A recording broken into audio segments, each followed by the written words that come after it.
I tell you, this resin coating process really has got me frustrated. Hey everyone, welcome back to the channel. And I'm just so glad you're here because hopefully we can get this thing figured out. What I'm talking about is the idea of doing a resin coating on one's photographs. I'm using two different products, either the art resin or the art and glow. And when you do this, you mix it up and you pour it on there and it gives this nice, beautiful coating. I've done this a few times with some various images and I've had some pretty good luck with some items that are coming together, and then something will happen. I've got a video already on this particular image, and the biggest problem with this one is I had everything going really good, and then because I don't like what happens on the back side, because when you pour the resin on there, it goes and drips off the edge. And then we've got all this line of drip all along there.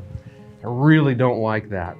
And so I tried to come up with a way to mitigate that. So I then put tape along the back side and then I peeled it off before the resin had fully cured. Go see my video, you can see all the details. The end result is I ended up having some problems with these little stringy things going all the way across. And then I heated up the whole surface because I noticed when I got rid of the stringy things, then there was a little bit of a dimpling happening. And so I just did that to the whole surface and it looks good, except for those dimpling things that are happening. So I've decided to keep it as a great example. If you want to do this dimpling, go take a look at that video and I'll at least talk you through it. I don't show you absolutely everything, but at least talk you through it. And then of course, we can also have it as an example of what not to do.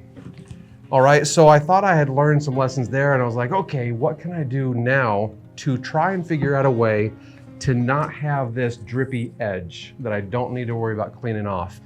It's just really ugly and annoying and I don't like it. Call me picky, whatever the case is. So I then did this piece as a little bit of a test. I just was like, let's just see what I can do. So I did a whole video on this and I did a whole video on this one, which I'm not gonna publish because, well, they kind of messed up. Well, let's talk about this one really quick. A lot of good things did happen on this, but a few bad things happened. I figured out the edge. Oh my goodness, that is gorgeous. I love it. But I then had a few problems coming through. Problems that we just cannot deal with as photographers trying to get really awesome prints of our photography. So I've got some close-in details I'll show you. Basically, we're looking at this little area here and then along here in the image where we have some bubbles happening. With this one, I used the Art and Glow. And so with this material, they say that we can go up to 1/4 of an inch thick and we're A-okay. We're not gonna have any problems. This is only 1/8 of an inch thick. And I still have some bubbling kind of happening. And this part down here that I showed you, this is where the material is reacting with the ink. Well, what's happening on this one, I think, is the fact that's going on with this one is I printed on a resin coated paper, so a standard photo style paper. I think that's my biggest problem here on this one, where that was happening there. All right, then I printed this one. I thought, okay, I've got it all figured out. I know I've got some problems here. I can mitigate that. I've got it all figured out. I'll go and I'll print big and I'll make it happen. And oh my goodness, in some senses, I love this, everything about this. This is awesome. I have yet to trim off the edges, of course, and I'm still gonna keep this print. It's a beautiful print, but it also has some problems. Up here where the ink kind of separated and came off.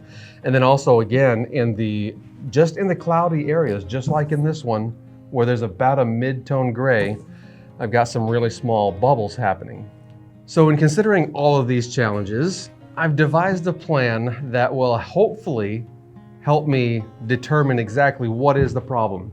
Is it the resin itself that is a problem? Do I need to use the higher quality stuff? Well, I don't know if it's higher quality. This is $50 for the kit. This is $30 for the kit, so there's a significant price difference between these two brands. Do I just need to use the higher quality stuff? That's what I used on this one. But this one, they say we can only go to 1/8 of an inch thickness. So I'm a little nervous on that too. I'll try and keep to 1/8 of an inch. This one is about 3/16 of an inch thick, and I still had the bubbles. This one being an 1/8 of an inch thick. But again, both of these were the Art and Glow. So I've devised a plan where, in part, I'm going to compare these two head to head. And there's a couple other details. So let's head out in the studio and take a look at that. In addition to the two resins I'll be comparing, I'm also going to be comparing what happens when I use two different types of paper. I've got Optica 1 by Breathing Color and the Photo Satin Premium by Kansan Infinity. So two different papers here, one resin coated, one more of a matte fine art paper. And then of course I've got the grayscale and the color images that are going to go on top of that. So what I'm going to do now is I'm going to chop these down the middle, and then we're going to pair them side by side so I can pour the one resin, the one type of resin on the one type of resin on the other, and everything will cure together. In the interest of saving a little bit of time, I went ahead and cut these already, and so I've marked them. I've got the Kansan there, and so there's one Kansan, one Optica 1. Those will be one of the resins, then another Kansan, and an Optica 1. That'll be the other resin. Let's go ahead and get these applied. What I'm doing is I'm using a foam core that has an adhesive backing on it already. And so I'm able to just apply these and not use any spray mounts or anything like that, which I do like this material.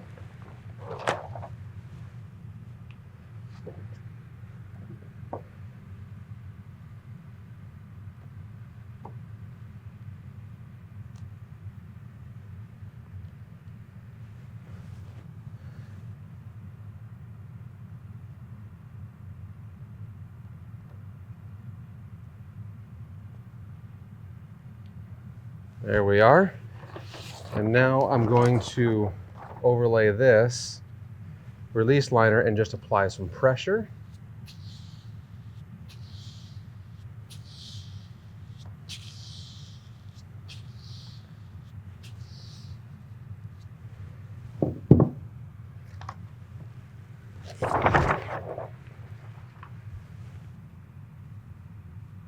There we go. Looks good. I was just kind of testing it there. All right, let's go with the other side here. Another Kansan. Here, I'll do it. I guess I'm going to do it right there. That was not planned. But it's down and I don't feel like fighting it. And it happened to be in a just all right place.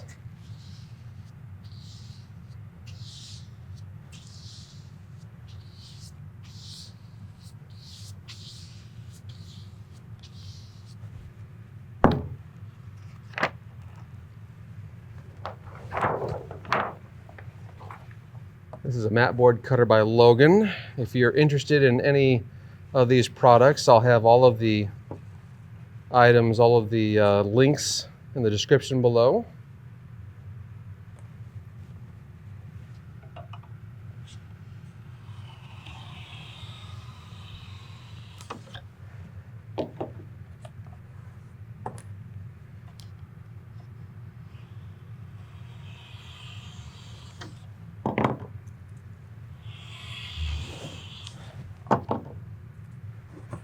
Okay, I've got these mounted, and let's head on back in and get them ready for pouring.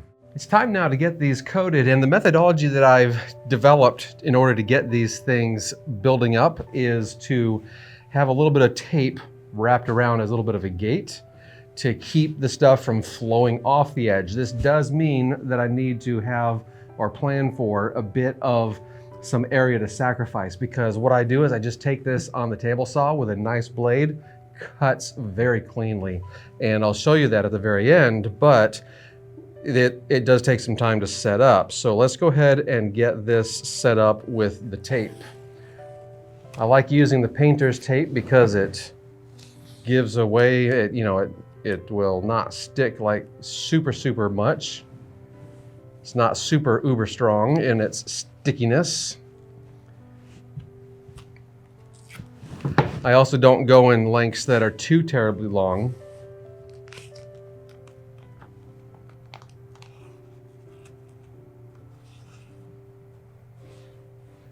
I've also marked these in the middle. That says Art Resin. I've got this other one on the edge here. It says Art and Glow. So that will allow me to keep them straight.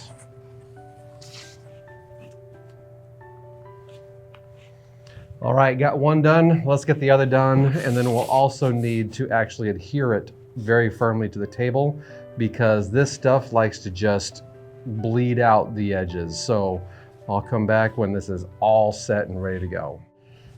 So just as a quick recap here, we've got 2 different types of paper, 2 different types of images, and 2 different types of resin that we're going to be testing out.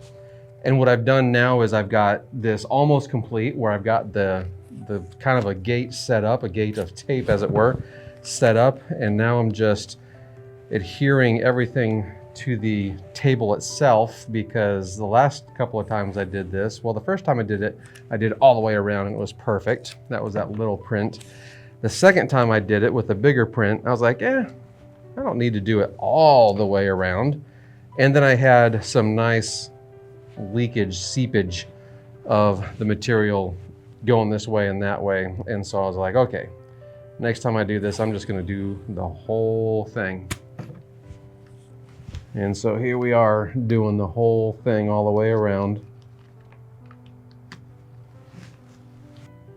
In total, this is about 20 inches by 13 inches or so. I printed these on 13 by 19 paper, but because I got a little bit of space in here and whatever else, I just have some extra space, some extra room. And so what I'm gonna do is I'm gonna plug into the calculator on Art Resin's site. Thank you, Art Resin, for providing this material calculator. And it says I will need a total of 9 ounces. Now what I'd like to do, since I want to build this up just a little bit, what I tried before on the first one is I just doubled it and then, it came out as thick as it did. On the next one, I only added about 50% more, and that's what I think I'm gonna do now. So I always go ahead and round it up to the nearest next level, so that's 10 ounces. And so if I were to go with 15 to 16 ounces. So if I round it up to 10, I then put another 50% in, that's another 5 ounces. So that's a total of 15 ounces. Well, it's a little easier to go ahead and just do 16 ounces. And the thing I'm going off of is my little graduated cylinder here. Can I call it a beaker? Anyway, I got a thing in here. Let's see, I can run it up to here I can go up to 8 ounces. And so I've got a very clear line where it says 8 ounces. I can then take it on up to 16 very easily. I could run it only at 14 ounces possibly, but then I'd have to be guessing, where is that 7? And I need to mix a 1-to-1 ratio. So I think I'll go ahead and do 16 ounces total. So that's 8 ounces of each, the hardener and the regular resin. Just to remind myself, I'm on the Art Resin item right here. So I'm gonna go ahead and crack open the Art Resin. Okay, that's taking about half, pretty much exactly half, because this is a 16-ounce bottle. And so in total, I'm gonna use $25 worth of resin on this. Not a very cheap process, but it's an amazing process and I really love the results. I just wish I could get nailed results every single time. That's what I'm trying to do here. All right, another 8 ounces. Also of Art Resin. Almost was like, wait, what? Did I get the right stuff? All right, so I'm taking it up to a total of 16. Whew, this is a lot. So in reality, I'm just 2 ounces shy of doubling the recipe, but whatever, I'll be okay. And now we, of course, just mix it and then pour it on. So I've got these mixing sticks and it should be level. I probably should have checked that, but I didn't touch the table. I put these little things underneath the table legs to assure that it's level. That is spot on, so that's good. That is spot on, so that's good. And so now it's just time to mix, and we need to do this for 3 minutes. But we want to mix it pretty vigorously so that we really get it going. And then of course we want to make sure we're getting all the way on the edges, all the way on the bottom. Get this thing really well mixed. As I'm looking at my bottles over here, I'm realizing I poured a little bit more of one than the other. I should probably go ahead and throw a little bit more of this in. It's supposed to be a 1-to-1 ratio. As you do this, you probably will get bubbles in the mixture, and that's all right because we're going to use a heat gun to take care of them bubbles.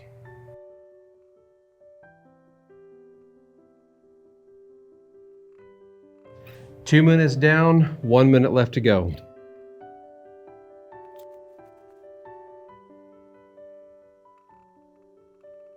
All right, that's it. 3 minutes, and here we go. Time to pour.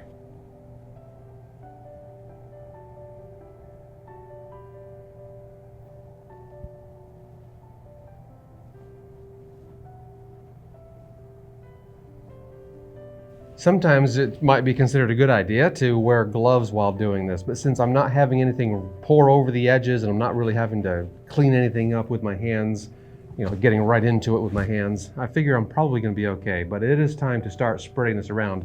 And I like to use a standard little squeegee that I picked up from doing a lot of vinyl work.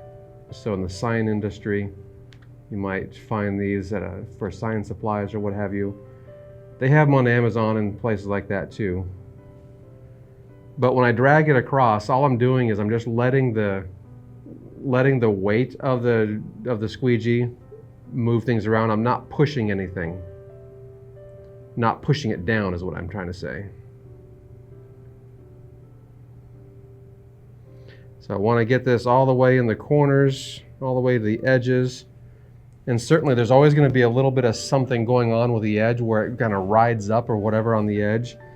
I noticed that happening when I first did this with the wall, as it were, the wall of tape. But that's where we just plan for a little bit of sacrificial material to come off when we're cutting it, as long as we can plan for that.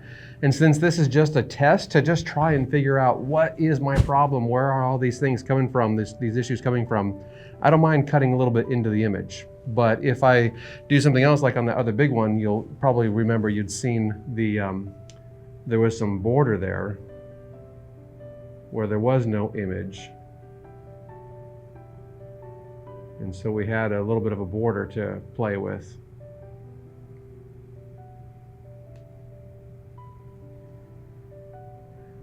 All right, over time, this is going to certainly level itself out. It's going to end up looking really good, but we got plenty of bubbles in there. It's time to get the heat gun out and time to get the bubbles taken care of.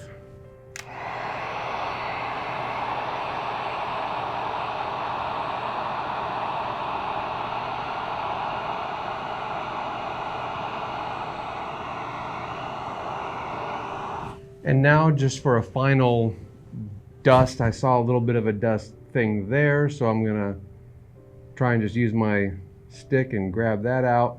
There's a few more micro bubbles, I guess I call them micro bubbles, that I'll be taking care of. What's interesting to note already on what I'm seeing, the resin process tends to really get those colors and kind of sort of bring them forward. A little bit more saturation comes through than what you have normally seen in the print, and I'm already seeing that happen right here. I don't know if it's possible to see on video, but this one is coming out a little more pink, a little more magenta-like colored, and this one still feels a little more to that traditional black and white type of coloration. But certainly some differences in this one too, in the coloration of the water. This one feels more natural. That's the optical one. That is totally something I could fix or otherwise analyze with just looking at my profiles or what have you with the papers themselves, but I'm just noticing it's accentuated. Over here where I haven't poured any resin yet, it's just not that big of a deal yet. I'm just noticing it's accentuated here. I'm also noticing what seems to be some kind of effect that's happening with the print itself, with the tonality, the nature of the ink here.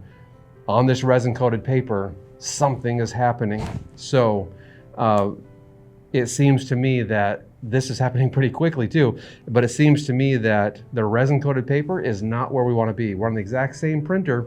We're on the Epson 9900 on this one. So that's a nice, big, beautiful printer. Can print up to 44 inches wide. So could you imagine doing this, but just massive print? That would be so amazing to be able to do. I'm just looking for more dust before I call it quits on this one.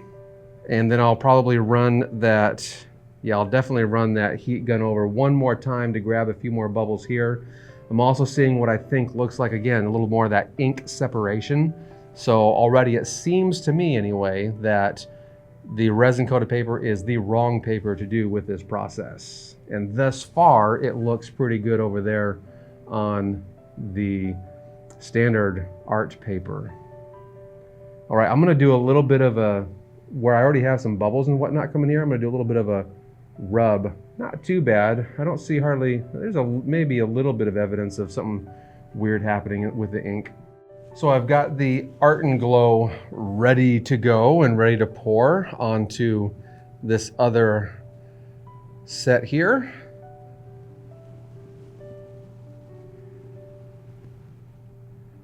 There's something so satisfying about seeing that stuff flow and come together.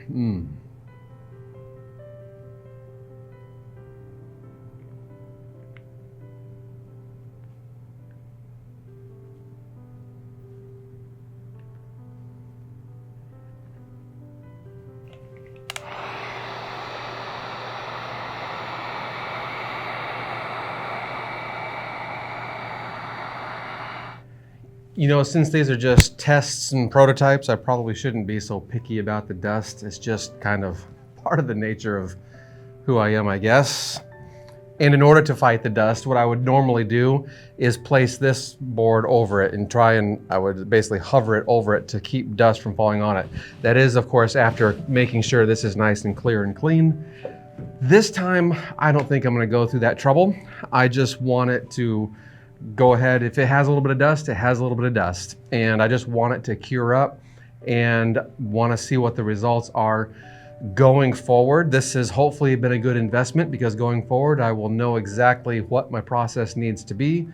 Will this still have a problem with the grayscale imagery? For some reason on those other pieces, when I had the grayscale portions, that's why I chose this picture. When I had those grayscale portions right in certain tonality areas, when it was really smooth, silky, smooth areas, that's where I got some bubbles coming in. And I know as I look at this now, and I look at this area here, everything is completely bubble free. So I know it's not something that I accidentally left bubbles in there. They formed after the fact. Again, that's on those other images that I've done in the past. Will that happen again this time? Time will tell. We'll have to wait and see. If not, then at least right now, the color looks great on that optical one. And then I probably have a solid solution. But like I said, time will tell. For you, it'll be about 5 seconds. For me, it's gonna be a couple of days. We'll pick it up then. Here we are back after just a few seconds for you, but remember how I said it would be just a couple of days for me? In reality, it's been about 5 months. It's about 5 months and a week, actually. And that's actually a good thing. My schedule at the school got away from me and I couldn't get back to this project until summer, but there's a lot to unpack here. So let's take a look at both of these items. And we have this one here. This is the Art and Glow item, and this is from the Art Resin. And when we were taking a look at these black and white images on the Canson Infinity, which I'm not getting after these paper manufacturers by any means, I'm just saying Canson Infinity happens to be the one that represents our resin coated papers, our standard run-of-the-mill photo papers. Let's take a look at some of these details though. On both of these items, on both of these different types of resin, we have these bubbles happening in the black and white photos areas. Whether it's down here in the lower section, I'll be putting these on screen of course, as you can see now. Down here in the lower section, up here in the upper section, it's all over the place, these little bubbles. And I guarantee you those weren't there when I did the original pour, did the overall pour. There's also some weird stuff happening up here on the color photograph. And what I did was I photographed a close section here in the clouds so we can zoom in on that. But it's also happening down here in the water, anywhere where there's that really soft effect going on with the subject. we just have this kind of a posterization kind of a thing happening. So I'm comparing it here, the clouds areas from the resin coated paper with the art paper from what was this art paper, Optica 1 by Breathing Color. So definitely the better results are coming through with the art style paper, the Breathing Color art style paper. I would presume, again, this would happen with any of these art papers. I'm not trying to pick or highlight or whatever any particular company in this case. I'm just trying to say, this is what I'm seeing, and I want you to understand what I'm seeing so you know what to expect when you get to this point. But I still have a problem that I really hope I can overcome. I really hope we can find a solution. And I'm going to do one more test before I abandon this process. As it relates to, when I say abandon this process, I mean as it relates to something that I would want for my photography going forward as a quintessential epic presentation of my photography. And what I'm talking about, I'll just get rid of the macro lens here so I don't accidentally knock it over. What I'm talking about here though, and I've got a comparison shot that shows both of these lower items, both of these lower photos in the same shot. I'll bring it on screen now so you can take a look at what I'm talking about. And I wanted them to be in the same frame because I want you to notice there's a coloration difference there. The coloration difference is also happening in the color photo as well. And what that coloration difference is, what we're looking at here is on the Art and Glow, there's a little bit, that's the resin, remember, there's a little bit of a different color happening in the black and white photo, color tint, color hint, whatever, shift that's happening in the black and white image compared to the Canson Infinity, the resin coated photo paper. But it's a little bit of a yellowing effect that's happening. These aren't supposed to yellow. Both of these, the Art Resin and the Art and Glow, both of them advertise that they have this anti-yellowing technology or whatever going on.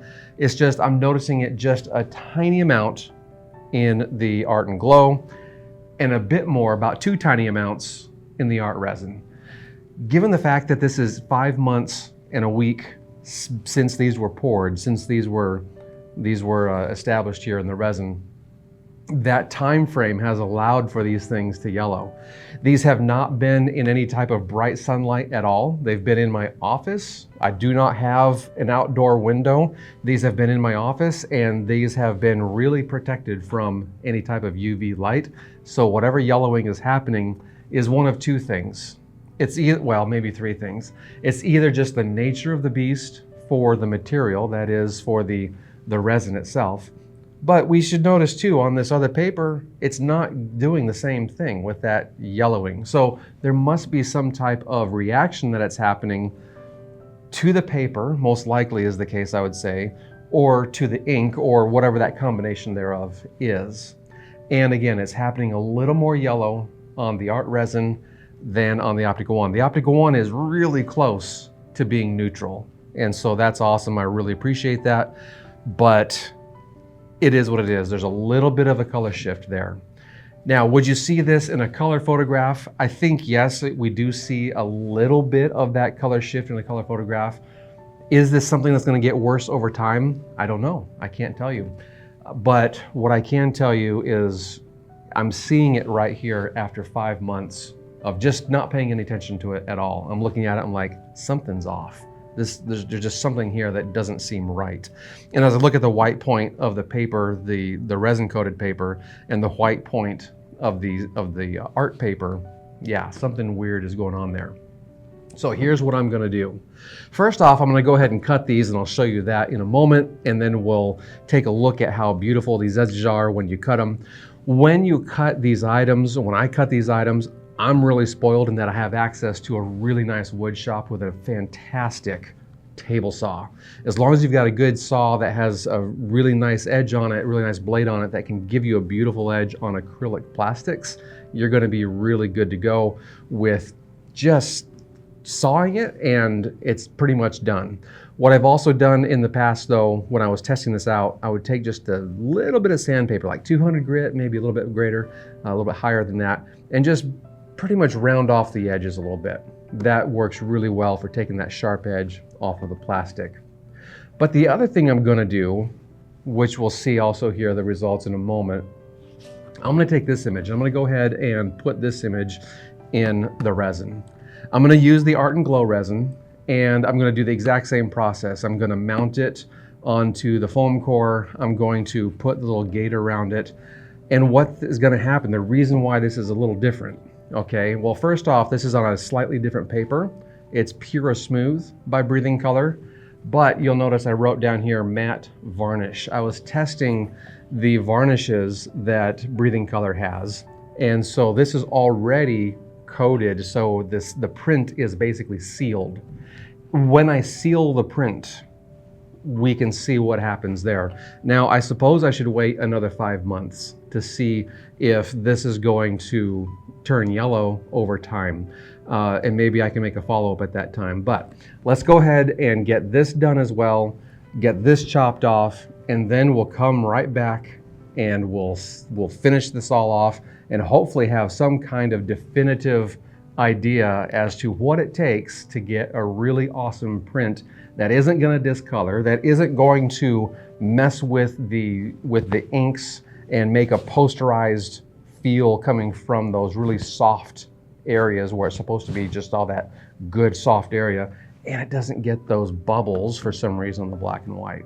Lots of problems that we're dealing with, but we keep on moving. We're going to try and solve them.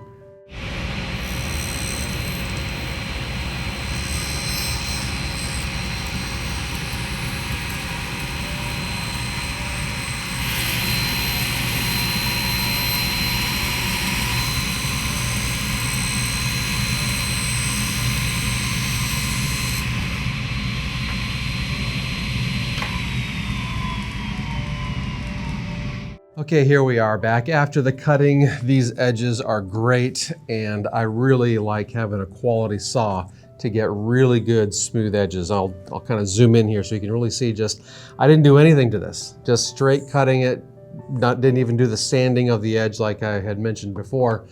Just awesome. So if you've got a good blade on your table saw that can do plastics, this will work just fine for you. So let's take a look then at my final print, the one that I said I was going to keep.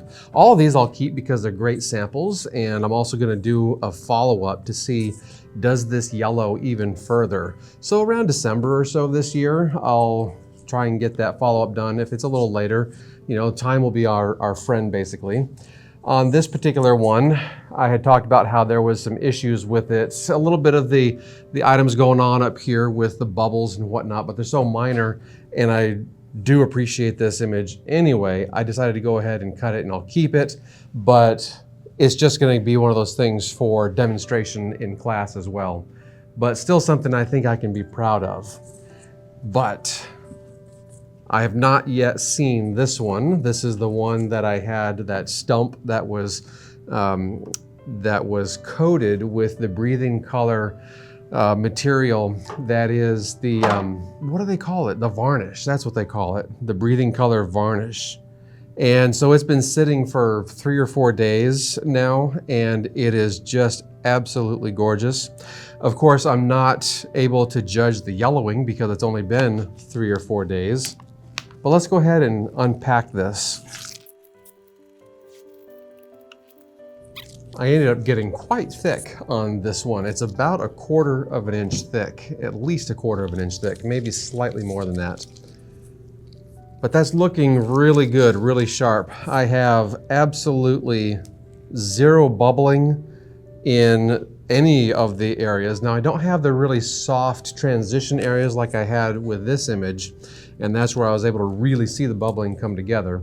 But I still have some of the areas that are the same tonality otherwise, where that's where the bubbling was really happening. I have some of those same tonal items, but really with that, what it looks like to me with that coating, with that varnish coating on it, I'm getting a greater sense of the overall picture quality that I get over here, but even still, it's a little better. So I have the same basic idea of the paper texture, that is the Pure Smooth is a fine art paper, but then it was sealed with that varnish. So we're gonna come back in about 5 months or so, and we're gonna take a look at the yellowing aspect of this print, because it is absolutely gorgeous, it's perfect otherwise, but we do need to see, does the yellowing have an effect? Now, where there's an area down here along the edge where the varnish is not present, it's gonna be really hard to see on screen, even if I get a good photograph of it, because it's so subtle. I can tell where there's a difference there, where the varnish is and where the varnish isn't, basically. So I can see that difference, but of course, across the entire image, the varnish is just covering the entire image. So what I think I'll end up doing is actually just leaving as is. I'll take the rest of this tape off, but I'm gonna leave it as is, just again for another sample that I can have in class and help my students understand this is the type of image that you can get, but this is also the work you gotta go through to make this type of presentation for your photography happen. Thank you so much for joining me with this exploration into what we're trying to do to figure out the resin process. This is something that has been a little bit of a burr in my bonnet because I think it holds a lot of potential. I think it's a really awesome process, but there's so many places where it can go wrong, whether it's tiny little bits of dust that you didn't expect, because even on this one, I can see there's a couple of bits of dust there that I was hoping wouldn't show up, but they did. Whether it's dust, whether it's the challenges of the material that you're pouring it onto, getting the idea of the thickness and making sure the edge is clean, there's so many things that could go wrong with this process.